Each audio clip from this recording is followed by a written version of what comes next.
नमस्कार, मी अक्षय. एडियन बातमीपत्रात तुम्हा सर्वांचं मनपूर्वक स्वागत करतोय. आज दिवसभरात घडलेल्या संपूर्ण घटनांचा आढावा आपल्याला घ्यायचाच आहे, परंतु त्या अगोदर नजर टाकूया आज दिवसभरात घडलेल्या काही महत्त्वाच्या आणि ठळक घडामोडींवरती. नागरिकांच्या हक्काचं ऑक्सिजन हब वाचवा, बौद्ध लेणी येथील धम्मकुटी वाचवा या घोषणा देत क्रांती चौकातून भीमसागर विभागीय आयुक्त कार्यालयावरती धडकला. महिला तरुणींची लक्षणीय उपस्थिती.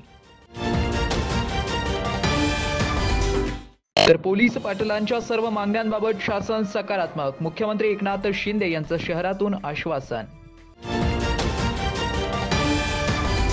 कधी नव्हे ते मनपा आणि पोलीस प्रशासनाची कॅफे शॉप्सवर धडाकेबाज कारवाई.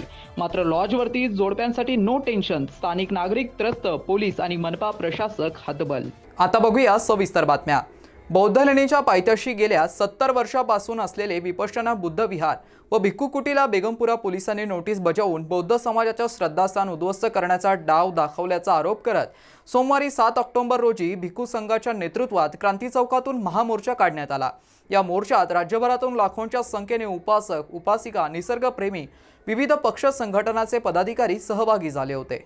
क्रांती चौकातून बौद्ध लेणीच्या पायथ्याशी असलेली विपश्यना बुद्ध विहार व भिक्खू कुटी वाचवा या मागणीसाठी मोर्चा काढण्यात आलाय. या मोर्चाच्या सुरुवातीला बुद्ध मूर्ती व भिक्खू संघ पुढे चालत मोर्चा निघाला. विपश्यना बुद्ध विहाराचे संस्थापक भदंत विशुद्धानंद बोधी महाथेरो तसेच भदंत बोधीपलो महाथेरो यांच्यासह भिक्खू संघाच्या नेतृत्वात लाखोंच्या संख्येने बौद्ध अनुयायी व प्रेमी, विविध पक्ष संघटनाचे कार्यकर्ते जोरदार घोषणाबाजी करत या मोर्चात सहभागी झाले होते. तर मराठवाड्याच्या चळवळीचे केंद्रबिंदू असलेल्या छत्रपती संभाजीनगरमधून निघालेल्या बौद्ध लेणी बचाव मोर्चाला मराठवाड्यातील जालना, बीड, लातूर, परभणी, नांदेड आदी जिल्ह्यातील बौद्ध अनुयायी लाखोच्या संख्येने सहभागी झाले होते. मोर्चाला क्रांती चौकातून सुरुवात झाली, तर हा मोर्चा पुढे पैठण गेट, टिळक पथ, गुलमंडी, सिटी चौक, शहागंज येथील गांधी पुतळा, हर्षनगर मार्गे विभागीय आयुक्त कार्यालयाच्या दिशेने मार्गस्थ झाला.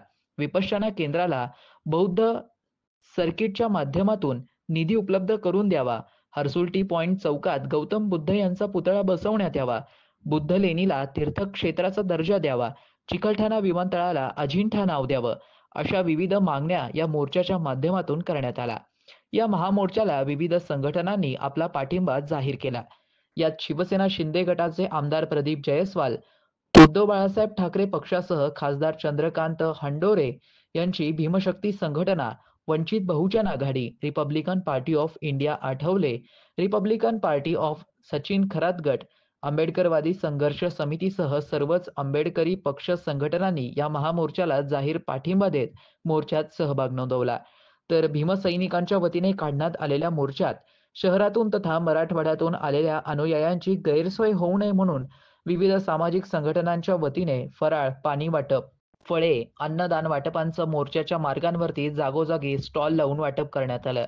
यामध्ये शिक्षण महर्षी माधवराव बोर्दे प्रतिष्ठान, संत कबीर शिक्षण प्रसारक मंडळ आणि सत्यशोधक संविधानी संघाच्या वतीने पैठण गेट येथे पाणी वाटप करण्यासाठी स्टॉल लावण्यात आला होता. तर एका लहान टेम्पोमध्ये पाण्याच्या सीलबंद बाटल्या मोर्चाच्या मार्गावर फिरून मोर्चात सहभागी उपासकांना पाणी वाटप करण्यात येत होतं. दरम्यान शाळा, महाविद्यालयांना सार्वजनिक सुट्टी. धम्मभूमी बौद्ध लेणी येथे बचाव महामोर्चाच्या पार्श्वभूमीवरती शांतता व सुव्यवस्था राखण्यासाठी आज शहरातील शाळा व महाविद्यालयांना सार्वजनिक सुट्टी जाहीर करण्यात आल्याचे आदेश जिल्हा परिषदेच्या शिक्षणाधिकारी जयश्री चव्हाण व अरुणा भूमकर यांनी काढले होते. बुद्ध लेणीच्या पायथ्याशी असलेली विपश्यना बुद्ध विहार व भिक्खू कुटी बचाव या समर्थनार्थ काढण्यात आलेल्या मोर्चात हजारोंच्या संख्येने बौद्ध बांधव सहभागी झाले होते. मोर्चात कसलाही अनुचित प्रकार घडू नये म्हणून पोलिसांचा तगडा बंदोबस्त शहरातील क्रांती चौकापासून ते विभागीय आयुक्त कार्यालयापर्यंत तैनात करण्यात आला होता. या समाजाची जी भावना आहे, 2-2.5 वर्षापासूनची बौद्ध लेणी आणि 60 ते 70 वर्षापासूनचे बौद्ध विहार इथं या बौद्ध अनुयायासाठी, माता भगिनीसाठी जे झालेलं आहे, त्याला काही मनुस्मृतीच्या विचाराच्या लोकांनी जो खोडसाळपणा केलेला आहे की 132 गट नंबर मध्ये बौद्धविहार येतच नाही, लेणी येतच नाही, परंतु त्या बौद्धविहाराला जे नोटीस लावली त्याला उत्तर देण्यासाठी या संभाजीनगर, औरंगाबाद शहर व जिल्हा आणि मराठवाड्यातली जनता सुद्धा या मनुवादी सरकारला उत्तर देण्यासाठी ही जनता रस्त्यावर आलेली आहे.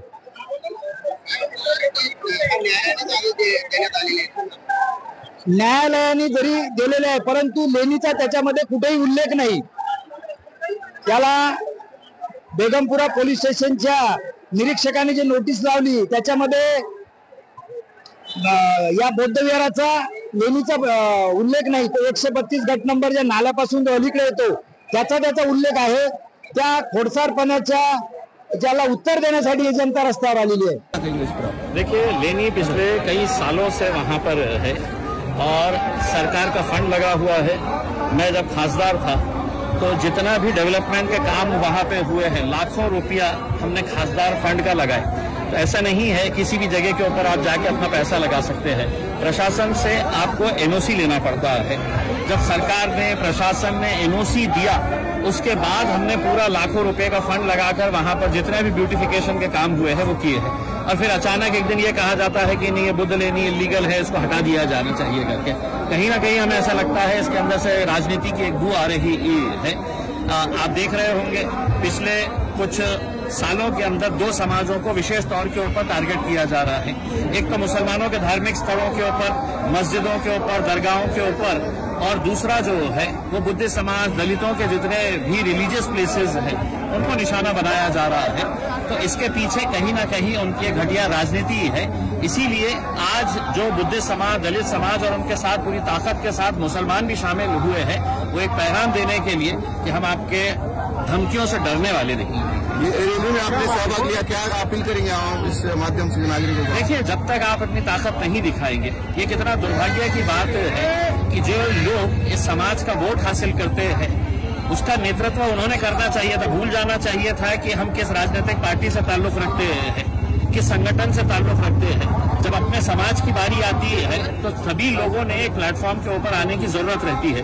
लेकिन किसी का भी ख्याल ना करते हुए समाज ने कहा कि अगर कोई आए या ना आए, हम अपने तौर के ऊपर अपनी ताकत दिखाएंगे. और यही ताकत का नजरिया है आज आप देख रहे हैं यहाँ पर. क्या इम्तियाज जलील साहब ये रैली का हिस्सा दिल्ली तक या मुंबई तक लेके जाएंगे? मैं एक डॉक्टर बाबा साहब अम्बेडकर को मानने वाला हूँ, मैं संविधान को मानने वाला हूँ. हमने हमेशा से ही लोकसभा के अंदर हो या जब विधानसभा के अंदर था, हमने संविधान के संरक्षण के लिए बहुत बुलंद आवाज हमने की है. हम चाहते हैं कि ये देश अगर चले तो संविधान के हिसाब से चले. लेकिन आज जो हुकूमत बैठी हुई है वो हर कोशिश कर रही है कि संविधान को किस तरीके से मिटाया जाए. उसके अंदर जितने भी उनके अमेंडमेंट जो लेके आ रहे हैं वो धीरे धीरे पूरे संविधान को खत्म करना चाहते हैं. हम उनको ये कहते हैं कि हुकूमतें आएगी, हुकूमतें जाएगी, देश चलेगा संविधान के हिसाब से, तुम्हारे गुंडागर्दी के हिसाब से नहीं चल सकता. धर्मवीर छत्रपती संभाजीराजे शौर्य प्रतिष्ठानच्या आक्रमक कार्यकर्त्यांनी माजी खासदार एमआयएम पक्षाचे प्रदेशाध्यक्ष इम्तियाज जलील यांच्या फोटोला जोडे मारो आंदोलन करून कार्यकर्त्यांनी इम्तियाज जलील यांचा पुतळा जाळला असल्याची घटना करमाड भागामध्ये घडली आहे. गेल्या काही दिवसांपूर्वी रामगिरी महाराज यांनी मोहम्मद पैगंबर यांच्याबद्दल आक्षेपार्ह वक्तव्यानंतर एमआयएम पक्षाच्या वतीने रामगिरी महाराज आणि नितेश राणे यांच्या विरोधात शहरातून मुंबई असा मोर्चा काढण्यात आला होता. या मोर्चा दरम्यान ज्या फलकांवरती छत्रपती संभाजीनगर अशा नावाचा नामफलक जी होती ती खोदण्यात आली, असा आरोप धर्मवीर संभाजीराजे शौर्य प्रतिष्ठानच्या कार्यकर्त्यांनी केलाय. त्यानंतर आज छत्रपती संभाजीनगर तालुक्यात जवळ असलेल्या करमाड या गावाजवळ कार्यकर्त्यांनी माजी खासदार इम्तियाज जलील यांच्या प्रतिमेला जोडे मारण्यात आले. ज्या नामफलकावरती नाव फोडण्यात आलं होतं त्या नावावरती पुन्हा छत्रपती संभाजीनगर असं देखील लिहिण्यात आलंय.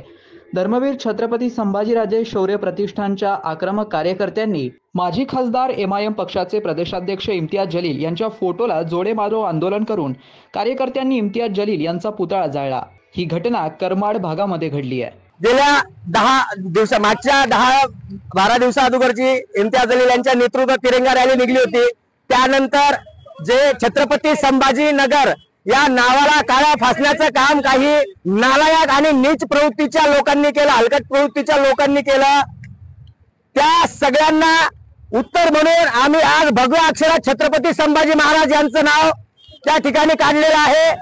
मला या इम्तियाज जलीलांना एकच आवाहन करायचंय, त्यांच्या समर्थकांना ज्यांनी हे निंदनीय कृत्य केलंय, तुमच्या धमण्यात जर खरंच रक्त वाहत असेल तर नालायकांनो, या उघड्या दिवशी तुम्ही आमच्या छत्रपती संभाजी महाराजांना सुद्धा हाल कप्तान करून जे औरंगजेबाच्या अवलादींनी त्यावेळेस 350 वर्ष अगोदर असं हाल करून मारलं होतं कप्तान, आणि आजही तुम्ही असं पाठमागून वार करण्याचं काम करता. मी त्या सर्व समर्थक जे आहेत आणि जे नालायक प्रकृती आहेत त्यांनी जे नीच काम केलेलं आहे त्या सर्वांना धर्मवीर छत्रपती संभाजीराजे शौर्य प्रतिष्ठानच्या वतीनं खुलं आवाहन करतोय की त्यांनी या जाई पाटे जिथं आम्ही भगव्या अक्षराने छत्रपती संभाजीनगर नामक लिहिलेलं आहे, त्या तुमच्या जर पार्श्वभूमीत दम असेल तर ते आम्हाला मिटून दाखवायचंय, फक्त उघडे नाही, असे छुपे वार करू नका.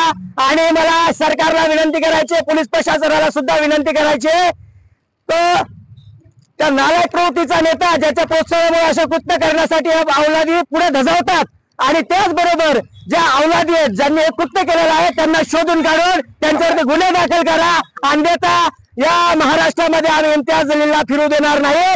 त्यामुळे पोलीस प्रशासनाला माझी कळकळीची विनंती आहे की या विषयाची त्यांनी गांभीर्याने दखल घेणं गरजेची आहे. छत्रपती संभाजीनगर येथून निघालेली इम्तियाज जलील यांच्या मार्गदर्शनाखाली जी तिरंगा रॅली मुंबईकडे रवाना झाली, त्या दिवशी छत्रपती संभाजीनगर या नामफलकावरती जे काळं फासण्यात आलं, आम्ही धर्मवीर छत्रपती संभाजीराजे शौर्य प्रतिष्ठानच्या मार्फत त्यांनी केलेल्या या कृत्याचा, त्यांच्या समर्थकांकडून झालेल्या या कृत्याचा जाहीर पद्धतीने निषेध तर करतोच, पण आज धर्मवीर छत्रपती संभाजीराजे शौर्य प्रतिष्ठानच्या मार्फत भगव्या रंगाने पुनश्च एकदा आम्ही धर्मवीर छत्रपती संभाजीराजे शौर्य प्रतिष्ठानच्या मार्फत छत्रपती संभाजीनगर हे नामफलक व्यवस्थितरित्या चांगल्या पद्धतीने ते नाव पुनश्च एकदा काढण्यात आलं. पण आम्ही इम्तियाज जलील व त्यांच्या समर्थकांना, लांडग्यांना एवढंच सांगू इच्छितो की परत एक वेळेस जर का तुम्ही संभाजीराजे असतील, छत्रपती शिवाजी महाराज असतील व कुठल्याही महापुरुषाचा अवमान करण्याचा जर का प्रयत्न केला तर लांडग्याच्या प्रवृत्तींना पुन्हा एकदा धर्मवीर छत्रपती संभाजीराजे शौर्य प्रतिष्ठानच्या रोषाला तर सामोरे जावं लागलच.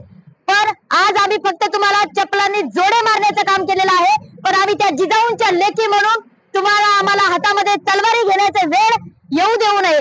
जर का तुम्ही पुनश्च एकदा जर का महाराजांचा अवमान करण्याचा प्रयत्न केला तर तुम्हाला या महाराष्ट्रामध्ये फिरू देणार नाहीत. अशा पद्धतीचा पवित्रा आम्ही नक्कीच घेण्यामध्ये समर्थ राहूयात. तर 2003 मधील रब्बी पीक विमा भरून आणि तक्रार करून देखील अजून पीक विमा मिळाला नसल्यामुळे अडगाव बुद्रुक येथील शेतकऱ्यांनी आज आक्रमक पवित्रा घेत आज कृषी अधीक्षक कार्यालयावरती टाळ बजाव आंदोलन केलं.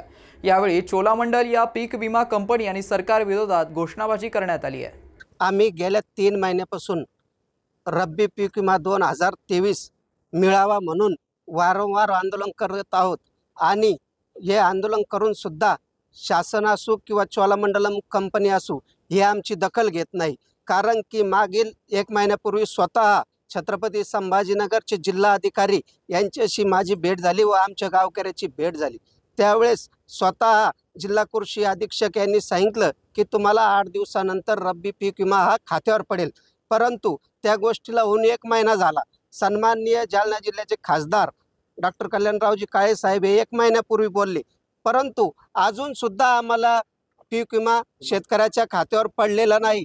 आम्ही कंपनीशी वारंवार झगडत आहोत, बोलत आहोत आणि त्यांची संपर्क साधित आहोत, परंतु ते आम्हाला वारंवार पुढील हप्त्यात होईल झाले 2 महिने. आता दिवाळी आली, एक तर आम्ही शेतकरी खूप अडचणीत आहोत, कारण की एक निसर्ग आम्हाला साथ देत नाही.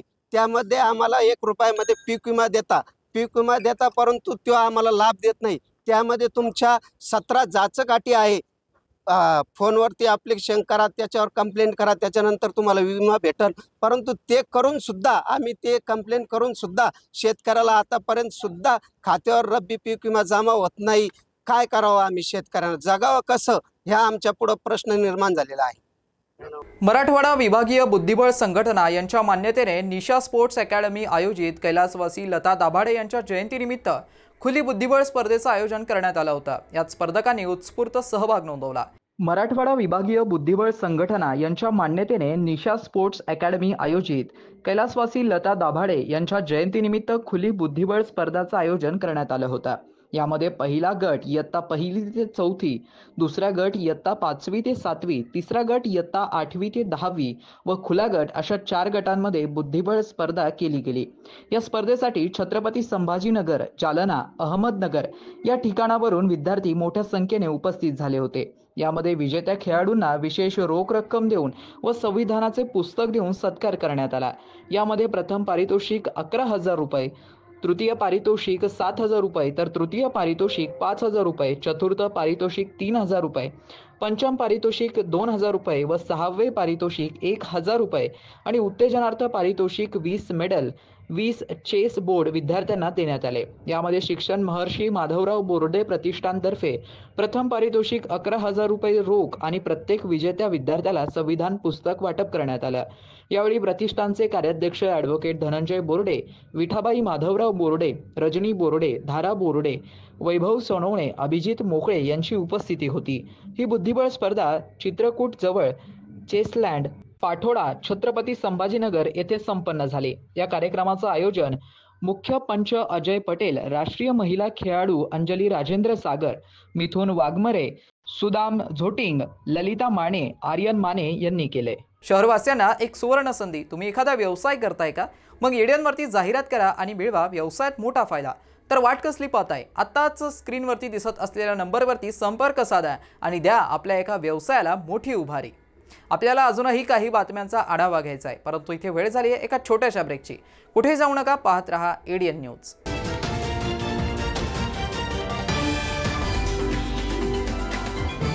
हर उत्सव ढेर सारी खुशियाँ लेकर आता है, लेकिन उसका असली मजा सिर्फ अपने खुद के घर आता है। उसके लिए परफेक्ट जगह सिर्फ pulse life space. CIDCO approved और NA44 plots, drainage line, separate DP और भी बहुत कुछ। Pulse life space, project by Shri Ganesh developers, गट नंबर 4, ऑपोजिट बजाज गेट, नगर रोड, वालूज।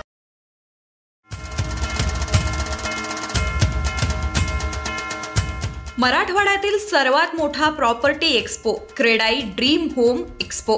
सर्व भागातील प्रॉपर्टीचे अनेक पर्याय एकाच ठिकाणी, आकर्षक ऑफर्स, 80 पेक्षा अधिक स्टॉल्स, 300 प्रोजेक्ट्सचं सादरीकरण, वित्तीय संस्थाचे स्टॉल उपलब्ध, 0 processing, on the spot sanction, spot finance एकाच छताखाली उपलब्ध।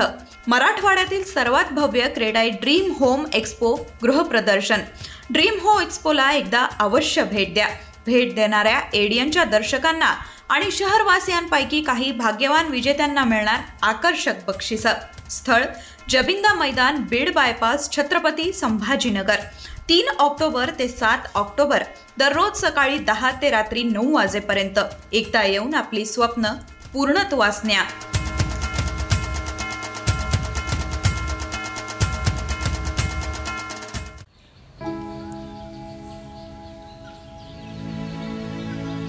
तू ग हे कुठून आणलं? साडी पण वाह, छान दिसते की। हो, सरकारनं 1500 रुपये चालू केले दर महिन्याला आणि लय दिसायची इच्छा होती म्हणून हा सदरा आणि ही साडी घेतली। आणि पुढच्या महिन्यात परत पैसे आले ना, मग छोटीला फ्रॉक आणि आपल्या कपिलेला माळा घेणार आहे। बरं। राज्यातील भगिनींच्या सन्मानार्थ महाराष्ट्र शासनाची मुख्यमंत्री माझी लाडकी बहीण योजना। महाराष्ट्रातील प्रत्येक पात्र महिलेच्या बँक खात्यात दर महिना 1500 रुपये जमा होणार। सन्मान बहिणींचा, सन्मान महाराष्ट्राचा।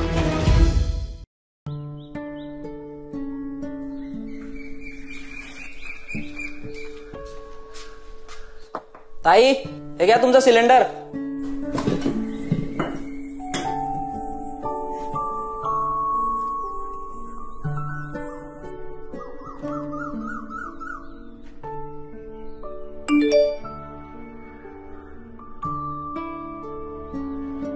आई, कोणाचा तरी मेसेज आलाय बघ। मेसेज? हा मुख्यमंत्री अन्नपूर्णा योजनेची रक्कम ट्रान्सफर झाल्याचा मेसेज आहे। राज्यातील महिलांच्या सक्षमीकरणासाठी आणि स्वच्छ इंधनाची पूर्तता करून महिलांच्या आरोग्याचे रक्षण करण्यासाठी महाराष्ट्र शासन सादर करीत आहे मुख्यमंत्री अन्नपूर्णा योजना। योजनेअंतर्गत पात्र महिलांना वर्षाला 3 LPG सिलेंडर मोफत मिळणार। लाभाची रक्कम महिलांच्या बँक खात्यात जमा होणार। घराघरात अन्नपूर्णा, घराघरात आनंद। अनेकांच्या मनात स्वप्न असते की देशाची सेवा करायची, परंतु काही लोकच योग्य प्रशिक्षण घेऊन ते वास्तवात पूर्ण करतात। वास्तविक सैनिक बनणे सोपं काम नाही, कारण प्रशिक्षणाच्या मैदानापासून ते युद्धाच्या रणांगणापर्यंत प्रत्येक क्षण संघर्षमय असतो। फक्त जो इमानदार, समजूतदार असेल आणि ज्याची इच्छाशक्ती प्रबळ असेल असाच व्यक्ती या क्षेत्रात टिकू शकतो। प्रत्येक वर्षी अनेक परीक्षार्थ्यांना यश प्राप्त होते, ते फक्त आणि फक्त गरुडचे पकॅडने। पंख आम्ही देतो, उंच भरारी तुम्ही घ्या।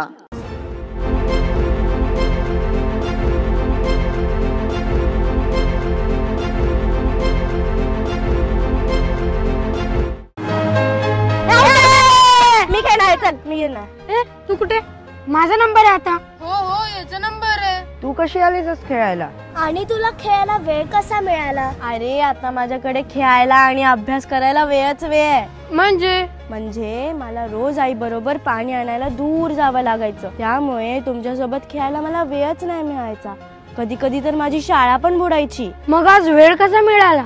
कारण आता आमच्या घरी नळ आलाय, त्यामुळे पाणी आणायला दूर जावं लागतच नाही, त्यामुळे सगळीकडे चांगलं पाणी मिळतंय। मी खेळू ना? हिच्यानंतर माझा नंबर हा।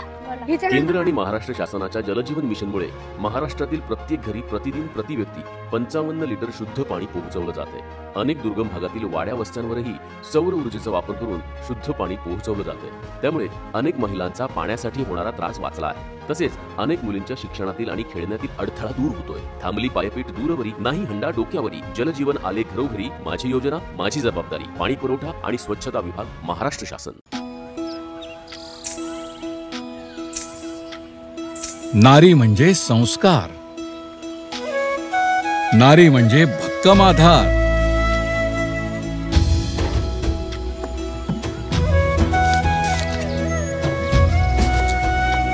नारी म्हणजे अन्नपूर्णेचा अवतार, नारी म्हणजे शक्ती अपार।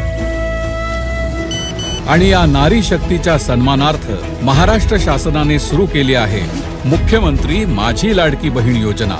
या योजनेअंतर्गत महाराष्ट्रातील प्रत्येक पात्र महिलेच्या बँक खात्यात दर महिना 1500 रुपये जमा होणार। सन्मान बहिणींचा, सन्मान महाराष्ट्राचा।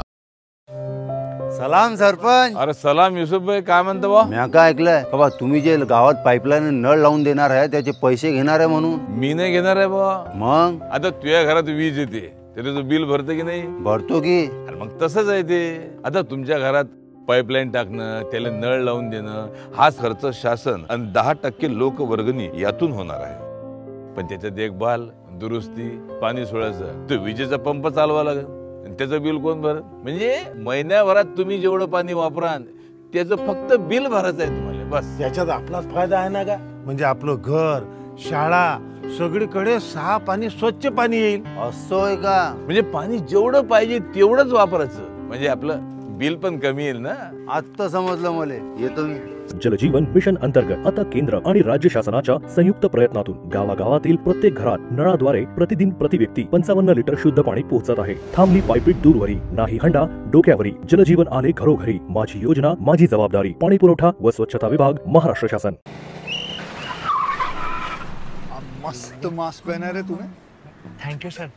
वो जान बचाने के लिए पहनना पड़ता है ना सर। रेडीमेड है या टेलर मेड है? ऑनलाइन ऑर्डर किया है सर। एक और है ना सर? देना। बहुत मस्त लगे आपको। ये ना सर। सर ना भाई, जान बचाने के लिए बाइक चलाते वक्त सिर्फ खोपड़े पे मास्क पहनेगा तो खोपड़े को कौन बचाएगा? समझ गया सर। हेलमेट ऑनलाइन ऑर्डर कर, वरना हमेशा के लिए ऑफलाइन हो सकता है। Okay sir. ये ले। चल हम ये भी ऑनलाइन भर दे। हेलमेट पहने, ट्रैफिक नियमों का पालन करे, जिंदगी के सफर को सुरक्षित रखे। मोठी ही संसाराची तू अन्नपूर्णेची सावली, संस्कारात तूच खरी, तूच माय माऊली, तूच माय माऊली।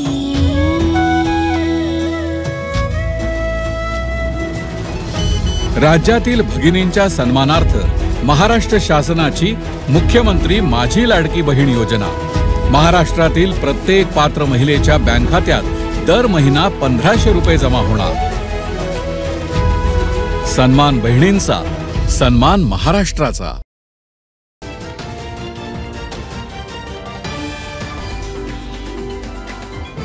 ब्रेक नंतर पुन्हा एकदा स्वागत आहे. आपण बघत आहात एडियन बातमीपत्र. गावातील सर्व घटकांमध्ये समन्वय राखण्याचं काम पोलीस पाटील करीत असतात. ते प्रशासनाचे कान, नाक आणि डोळे आहेत. त्यांच्या सर्व मागण्यांबाबत शासन सकारात्मक असून संवेदनशीलतेने निर्णय घेऊ, असं आश्वासन मुख्यमंत्री एकनाथ शिंदे यांनी आज पोलीस पाटील संघटनेच्या मेळाव्यात केलंय. महाराष्ट्र राज्य पोलीस पाटील असोसिएशन संघटनेच्या वतीने राज्यस्तरीय आभार मेळावा व सत्कार समारंभ समृद्धी लॉन्स हर्सुल सावंगी रोड येथे आयोजित करण्यात आला होता. पोलीस पाटलांचं मानधन शासनाने 15,000 रुपये केलंय.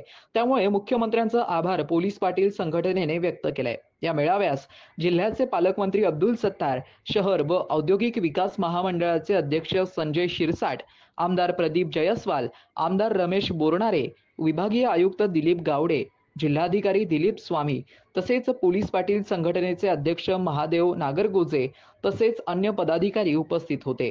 दीप प्रज्वलनाने मेळाव्यास सुरुवात झाली. प्रास्ताविक महादेव नागरगोजे यांनी केला. त्यावेळी मुख्यमंत्र्यांच्या पोलीस पाटील यांनी सत्कार केला.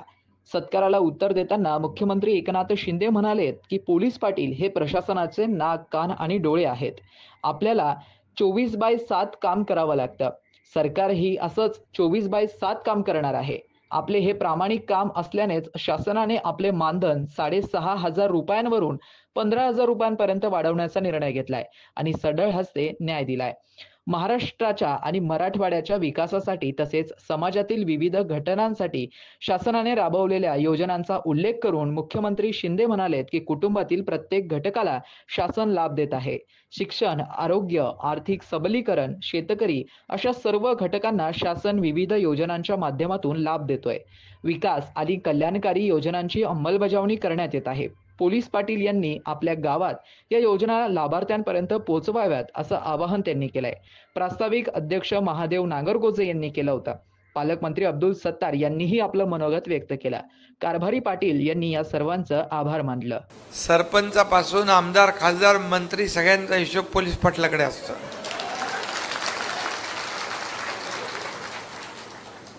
आणि पोलीस पाटलाचं काम देखील चौफेर असतं आणि 24/7 जसं मी म्हणालो तसं तुमचंही असतं. गावात कुठेही खट्ट झालं, कुठेही काय खुट्ट झालं, पोलीस पाटलाला पहिलं माहीत असतं. पोलीस पाटील हा खरं म्हणजे त्या गावाचा प्रमुख असतो आणि गावामध्ये कायदा सुव्यवस्था ठेवण्याचं काम पोलीस पाटील करत असतो. खरं म्हणजे पोलीस पाटलाकडून गावकऱ्यांना, माता भगिनींना, बांधवांना सगळ्यांनाच अपेक्षा असते आणि आपलं कर्तव्य. एकीकडे बिघडलेल्या तरुणांना वठणीवर आणण्यासाठी पोलीस व महानगरपालिकेच्या पथकाने कॅफेच्या आडून सुरू असलेल्या अश्लीलतेच्या अड्ड्यांना शनिवारी उद्ध्वस्त केलाय. तर दुसरीकडे शहरात सर्रास सुरू असलेल्या लॉजमध्ये चालणाऱ्या अश्लीलतेविरोधात कारवाई करण्यासाठी प्रशासन हतबल झाल्याचं दृश्य पाहायला मिळत आहे. बिघडलेल्या तरुणांना वठणीवर आणण्यासाठी पोलीस व महानगरपालिकेच्या पथकाने कॅफेच्या आडून सुरू असलेल्या अश्लीलतेच्या अड्ड्यांना रविवारी उद्ध्वस्त केलंय. तब्बल 29 कॅफेंवरती कारवाई करण्यात आली. कॅफेसाठी असलेले सर्व नियम धाब्यावरती बसवून कारभार सुरू होता. विशेष म्हणजे कारवाई करण्यापूर्वी पोलिसांनी ग्राहक म्हणून या कॅफेवरती जाऊन नियमबाह्य काम सुरू असल्याची खात्री केली. त्यानंतर तेथे कारवाई करण्यात आली. कारवाईसाठी गेलेल्या पथकालाही अनेक धक्कादायक बाबी निदर्शनास आल्यात. अनेक ठिकाणी तरुण तरुणी नको त्या अवस्थेत मिळाले. काही कॅफे समोर तर वेटिंग असल्याचं दिसून आलं. गेल्या काही दिवसात अनेक पालकांनी आणि जागरूक नागरिकांनी पोलिसांकडे या कॅफेच्या तक्रारी केल्या होत्या. त्यानंतर पोलीस आणि मनपा अधिकाऱ्यांची बैठक झाली. त्यानंतर ही कारवाई करण्यात आली आहे. आणखी 30 कॅफेंची यादी तयार असल्याचं अतिरिक्त आयुक्त संतोष वाहुळे यांनी सांगितलंय. पोलीस उपायुक्त प्रशांत स्वामी, निरीक्षक संदीप गुरमे यांच्या पथकाने ही कारवाई केली आहे. शहरातील रेल्वे स्टेशन, अजबनगर, औरंगपुरा, उस्मानपुरा, वेदांत नगर, दशमेश नगर, कोकणवाडी या भागातील कॅफेंवरती ही कारवाई करण्यात आली आहे. मुळामध्ये महानगरपालिकेतर्फे जेव्हा बिल्डिंग परमिशन दिली जाते तर बिल्डिंग परमिशन दिलेलं असताना त्याच्या व्यतिरिक्त अधिकचं बांधकाम करून त्या ठिकाणी अनैतिक स्वरूपाचे कृत्य करण्याचा प्रयत्न इथं होत होता. आणि अशा आम्ही जे काही पोलीस विभागाच्या मदतीने जे आयडेंटिफाय केलेल्या आहेत जागा त्याच्यावरती आम्ही एकाच वेळेला 5 पथकांमार्फत कारवाई करत आहोत आणि असे जे ठिकाणं आहेत ज्या ठिकाणी या प्रकारचे गैरप्रकार चालतात आणि त्यामुळे एकूणच महिला आणि सुरक्षेला आणि बाकीच्या गोष्टींना एक मोठ्या प्रमाणात उत्तेजन मिळाल्यासारखं होतं, तर संयुक्त जे कार्यवाही आहे पोलीस डिपार्टमेंट आणि महानगरपालिका हे थांबवण्यासाठी आम्ही करत आहोत. एकीकडे बिघडलेल्या तरुणांना वठणीवर आणण्यासाठी पोलीस व महानगरपालिकेच्या पथकाने कॅफेच्या आडून सुरू असलेल्या अश्लीलतेच्या अड्ड्यांना शनिवारी उद्ध्वस्त केलं, तर दुसरीकडे शहरात सर्रास सुरू असलेल्या लॉजमध्ये चालणाऱ्या अश्लीलतेविरोधात कारवाई करण्याची प्रशासन हतबल झाल्याचं दृश्य पाहायला मिळत आहे. त्याचे उदाहरण ठरले आहे शिवनगर शहानूरवाडी परिसरात इंदिरानगर रोडवर असलेले शिवम लॉज. सदर लॉजवरती वेश्या व्यवसाय सुरू असल्याची तक्रार स्थानिक नागरिकांनी केली होती. सदर लॉजवरती येणारे जोडपे नागरिक यांच्यामुळे स्थानिक नागरिकांना त्रास सहन करावा लागत असल्याचा आरोप करण्यात आला होता. सदर लॉज असलेल्या इमारतीला मनपाकडून व्यावसायिक वापरासाठी परवानगी नसताना त्यामध्ये लॉज चालवली जात असल्याचा आरोप देखील करण्यात आला होता. तर नागरिकांनी सदर प्रकरणी मनपा आणि पोलीस प्रशासनाकडे तक्रारी दिल्या होत्या. त्या संदर्भातील बातमी एडीएन न्यूजने प्रसारित करत स्थानिक नागरिकांचं म्हणणं प्रशासनापर्यंत पोहोचवलं होतं. आम्ही सर्व रहिवासी यांनी सर्वांनी मिळून हॉटेल शिवम याच्या विरोधात स्थानिक पोलीस स्टेशन जवाहर कॉलनी येथे तक्रार दिलेली की सर्व नागरिकांना त्रास आहे. हा जो त्रास आहे हा वेश्या व्यवसाय चालू आहे इथं हॉटेलमध्ये विना परवाना, कुठल्याही गोष्टीचा परवाना कुठलेही डॉक्युमेंट नसताना आम्ही महानगरपालिकेकडून त्यांचं परवानगी विचारली असता परवानगी काढलेली आहे नाही. महानगरपालिकेने त्यांना कुठलीही परवानगी दिलेली नसल्या कारणाने तरी अवैधरित्या बेकायदेशीरपणा व्यवसाय सर्रास चालू आहे. आणि बऱ्याच वेळेस दारू पिऊन तिथं धिगाणे करण्यात येतात आणि मारहाण करण्यात येते, धमकी देण्यात येते आणि लोकांना जो त्रास आहे त्याच्यामुळे लोकांचा उद्रेक आहे, म्हणून ही सगळी कारवाई चालू आहे. आमच्या दारासमोर एकदम गाड्या उभ्या राहतात, आम्हाला याय जायला फार त्रास आहे. माझी 2 मुलं आहात पण बाहेर येऊ शकत नाही ना, ते मुलं पण आहे गाड्यामुळे. आणि रात्रीच्या वेळेस पण असं दारू पिऊन आमच्या दारासमोर बाटल्या राहतात, रोज सकाळी राहतात. आता ते हॉटेलचे आहेत का इथले आहेत आम्हाला ते माहीत नाही ना, पण मुलं असतात पण आम्ही बाहेर निघू शकत नाही ना. मग बाहेर निघलं तर शिवाय गाड्या देतात ना. ते इथं फूड कोर्टच्या नावाखाली हे केलेलं आहे आणि पोलीस स्टेशनला दिलं आहे, तर त्यांनी हो म्हणले आणि नंतर काहीच नाही. जे तेच पूर्वीसारखं चालू आहे, तिथं अवैध धंदे चालत आहे सरळ, पण ते कुठले काय कळत नाही ना. गुपचूप येतात गुपचूप जातात. मात्र असं असलं तरी अद्याप पावेतो प्रशासनाने सदर बाब गांभीर्याने घेतली नसल्याचा प्रत्यय एका वर्षानंतर आलाय. सदर प्रकरणी महानगरपालिका आणि पोलिसांकडून दखल घेतली जात नसल्याचं आज एका वर्षानंतर सदर शिवम लॉज लगत असलेल्या शाळेची इमारत रिकामी झाली असून या इमारतीवरती विक्रीसाठी बोर्ड लावण्यात आलाय. तर या लॉज लगत असलेल्या काही इमारती आणि दुकाने विक्रीसाठी सुद्धा काढण्यात आली आहे आणि तिथे अश्लीलता सर्रास सुरू असल्याने त्या मालमत्ता कोणी विकत घ्यायला तयार होत नाहीये. शिवमनगर शहानूरवाडी परिसरात इंदिरानगर रोडवरती असलेले शिवम लॉज प्रमाणेच शहरातील अन्य शेकडो ओयो आणि लॉज धूमधडाक्यात सुरू आहे. जोडपे 500 रुपये मोजून खोलीत तासभर मौज मजा करून येतात. मात्र त्या ठिकाणी पोलीस प्रशासन लॉजमध्ये जाऊन अल्पवयीन आहेत की वेश्या व्यवसाय आहे याची साधी चौकशी देखील करू शकत नसल्याचं उघडकीस आलंय. त्यामुळे कॅफेच्या आडून सुरू असलेल्या अश्लीलतेच्या अड्ड्यांना उद्ध्वस्त केले. आता सर्रास चालणाऱ्या लॉजवरती काही कारवाईचा बडगा उगारणार का असा प्रश्न देखील पालकांकडून उपस्थित केला जातोय. राजश्री शाहू कला वाणिज्य विज्ञान महाविद्यालय पाथरी येथे राष्ट्रीय सेवा योजना विभाग आणि निवडणूक साक्षरता मंडळातर्फे मतदान जनजागृती अभियान घेण्यात आलं. यावेळी विद्यार्थ्यांनी मतदान जनजागृतीसाठी पथनाट्य सादरीकरण केलंय. 7 ऑक्टोबर 2024 रोजी राजश्री शाहू कला वाणिज्य विज्ञान महाविद्यालय पाथरी येथे राष्ट्रीय सेवा योजना विभाग आणि निवडणूक साक्षरता मंडळातर्फे मतदान जनजागृती अभियान घेण्यात आलंय. या प्रसंगी महाविद्यालयातील उपप्राचार्य डॉक्टर शशिकांत बंडेवार यांनी सर्वांनी मतदान नोंदणी करून घेणं आवश्यक आहे आणि तसेच मतदानाचं महत्त्व सांगितलं. या प्रसंगी भूगोल विभाग प्रमुख डॉक्टर सचिन मोरे यांनी सर्वांना मतदानाची शपथ दिली. तसेच या प्रसंगी महाविद्यालयातील विद्यार्थ्यांनी मतदान जनजागृतीसाठी पथनाट्य सादर केलं. सदरील कार्यक्रमाला nodal officer doctor Deepak Gaikwad तसेच राष्ट्रीय सेवा योजना विभागाचे कार्यक्रम अधिकारी डॉक्टर दळे आणि प्राध्यापक राठोड उपस्थित होते.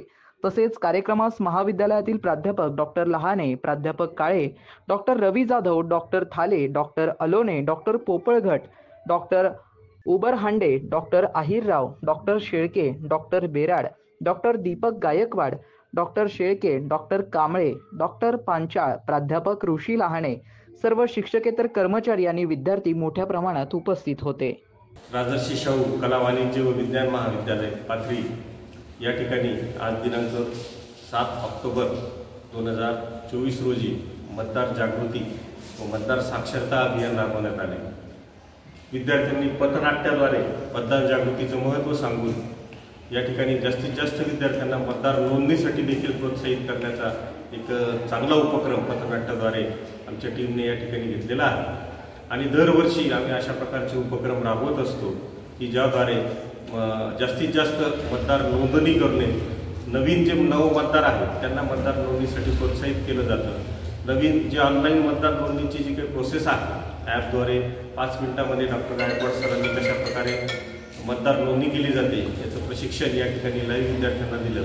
आणि आमच्या महाविद्यालयातील जे 18+ आहेत, 18 वर्ष वयवर्ष 18 पूर्ण केलेले जवळजवळ सर्वच विद्यार्थ्यांची नावं मतदार यादीमध्ये समाविष्ट करण्यात आलेली आहेत. त्याचप्रमाणे फक्त हा उपक्रम महाविद्यालयापुरता मर्यादित न राहता आजूबाजूच्या परिसरातील जी काही गावं आहेत किंवा जे वेगवेगळी महाविद्यालय आहेत परिसरामध्ये, या महाविद्यालयामध्ये जाऊन देखील आम्ही अशा प्रकारचा उपक्रम राबवत असतो. आणि यासाठी आमच्या महाविद्यालयातील मतदार साक्षरता ची जी टीम आहे ती टीम आणि राष्ट्रीय सेवा योजना विभाग यासाठी सतत कार्यरत असतं. राज्यातील जैन, बौद्ध, बारी, तेली, हिंदू, खाटीक, लोणारी समाजाच्या सर्वांगीण विकासाच्या उद्देशाने देवाभाऊंच्या महायुती सरकारने आर्थिक विकास महामंडळ स्थापन करण्याचा एक महत्त्वाचा निर्णय घेतलाय. निर्णय म्हणजे राज्यातील अल्पसंख्याक आणि इतर मागासवर्गीय समाजातील जातींना आर्थिक पाठबळ देण्यात येणार आहे. राज्यातील जैन, बौद्ध, बारी, तेली, हिंदू, खाटीक, लोणारी समाजाच्या सर्वांगीण विकासाच्या उद्देशाने देवाभाऊंच्या महायुती सरकारने एक महत्त्वाचा निर्णय घेतलाय. यानुसार जैन धर्मियांसाठी अल्पसंख्याक आर्थिक विकास महामंडळ स्थापन करण्यात येणार आहे. बारी, तेली, हिंदू, खाटी, लोणारी समाजासाठी आर्थिक विकास महामंडळ स्थापन करण्यात येणार आहे. तसेच बौद्ध समाजातील सांस्कृतिक व शैक्षणिक संस्थांना 10 लाखांपर्यंत अनुदान योजनेला देखील महायुती सरकारने मंजुरी दिली आहे. महायुती सरकारचा हा निर्णय म्हणजे राज्यातील अल्पसंख्याक आणि इतर मागासवर्गीय समाजातील जातींना आर्थिक पाठबळ देण्याचा उद्देश आहे. शेवटी पुन्हा एकदा नजर टाकूया आज दिवसभरात घडलेल्या काही महत्त्वाच्या आणि ठळक घडामोडींवरती. नागरिकांच्या हक्काचं ऑक्सिजन हब वाचवा, बौद्ध लेणी येथील धम्मकुटी वाचवा या घोषणा देत क्रांती चौकातून भीमसागर विभागीय आयुक्त कार्यालयावरती धडकला. महिला तरुणींची लक्षणीय उपस्थिती. तर पोलीस पाटलांच्या सर्व मागण्यांबाबत शासन सकारात्मक, मुख्यमंत्री एकनाथ शिंदे यांचं शहरातून आश्वासन. कधी नव्हे ते मनपा आणि पोलीस प्रशासनाची कॅफे शॉप्सवर धडाकेबाज कारवाई.